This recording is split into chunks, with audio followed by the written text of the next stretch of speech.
প্রতিটি মানুষই কোনো না কোনো সময় কষ্টের মধ্যে ডুবে যায়।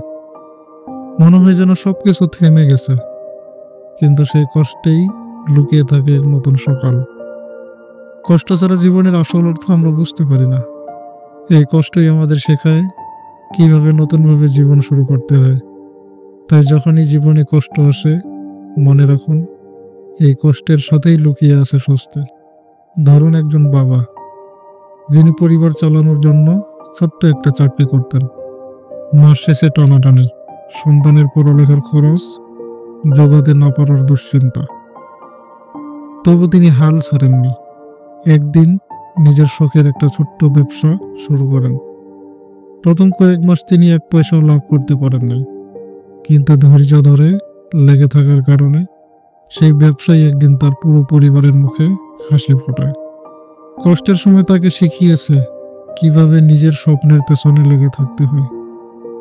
এরকম হাজার হাজার উদাহরণ আছে।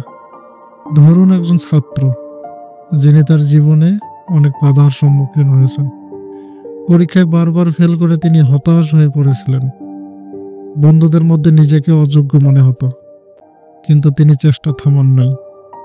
প্রতিদিন 1 ঘন্টা বেশি পড়াশোনা করে ধীরে ধীরে তিনি নিজের দুর্বলতাগুলো চিহ্নিত করলেন এবং কাজ করলেন সেগুলো ঠিক করতে। কয়েক বছর পর তিনি একদিন সেই ব্যর্থতার গল্পকেই নিজের শক্তি বানিয়ে একজন সফল অধ্যাপক হয়ে উঠলেন। এটাই জীবনের শিক্ষা। কষ্টের সেই মুহূর্তগুলো তাকে ভেঙ্গে না দিয়ে আরো শক্তিশালী করে তুলেছিল। নিশ্চয়ই কষ্টের সাথেই আছে স্বস্তি। এটি শুধু একটু বাক্য নয়, এটি জীবনের এমন এক সত্য যা আমরা প্রত্যেকে অনুভব করি। তাই ধৈর্য ধরুন, চেষ্টা চালিয়ে যান, অপেক্ষা করুন, কারণ ভালো দিন আসবেই। জীবন মানে সংগ্রাম। কখনো আমরা সুখে থাকি, আবার কখনো দুঃখ আমাদের গ্রাস করে। তবে একটা সত্য হলো, কষ্টের মধ্যেও লুকিয়ে থাকে স্বস্তি। ইসলামের পবিত্র ধর্মগ্রন্থে বলা হয়েছে, নিশ্চয়ই কষ্টের সাথেই আছে স্বস্তি। একজন শিক্ষার্থীর গল্প। একজন তরুণ শিক্ষার্থী, নাম আরিফ। আরিফের স্বপ্ন ছিল ইঞ্জিনিয়ার হবে, কিন্তু তার আর্থিক অবস্থা মোটেও ভালো ছিল না। বাবার ছোট চাকরি সংসারের খরচ চালাতেই হিমশিম খায়। আরিফ যখন ইঞ্জিনিয়ারিং ভর্তি পরীক্ষার জন্য প্রস্তুতি নিচ্ছিল, তখন সে প্রায় প্রতিদিন 10 থেকে 12 ঘন্টা পড়াশোনা করত। কিন্তু তার একাডেমিক ব্যাকগ্রাউন্ড তেমন শক্তিশালী ছিল না। প্রথম বর্ষে ভর্তি পরীক্ষায় ব্যর্থ হলো। সবাই বলল, তোমার পক্ষে এটা সম্ভব না। তবু আরিফ থেমে যায়নি। সে নিজের ব্যর্থতা বিশ্লেষণ করলো, নিজের দুর্বল জায়গাগুলো ঠিক করলো। দ্বিতীয়বার পরীক্ষায় সে পাশ করলো। দেশের সেরা ইঞ্জিনিয়ারিং বিশ্ববিদ্যালয়ে ভর্তি হলো। আজ আরিফ দেশের এক নামকরা ইঞ্জিনিয়ার। তার সেই কঠিন দিনগুলো না থাকলে হয়তো আজকের আরিফ তৈরি হতো না। কষ্ট ছিল, কিন্তু সেই কষ্টই তাকে স্বস্তি এনে দিল। একজন মায়ের গল্প। মা মা নামের মানুষগুলো যেন কষ্টের আরেক নাম। স্বামী হঠাৎ অসুস্থ হয়ে পড়ে, সংসারের পুরো দায়িত্ব তার উপর চলে আসে। তাকে কাজ খুঁজতে হয়, কিন্তু তার কোনো শিক্ষা বা অভিজ্ঞতা ছিল না।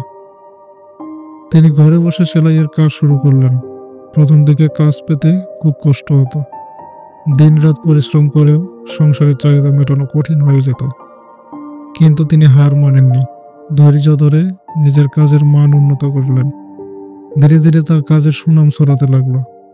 কয়েক বছরের মধ্যে তিনি নিজের ছোট্ট একটি সেলাই কারখানা চালু করলেন। এখন তার কারখানায় 10 থেকে 15 জন কাজ করে এবং তার সন্তানরা উচ্চশিক্ষা নিচ্ছে। তার কষ্ট তাকে পরিণত করেছিল এক সফল উদ্যোক্তায়।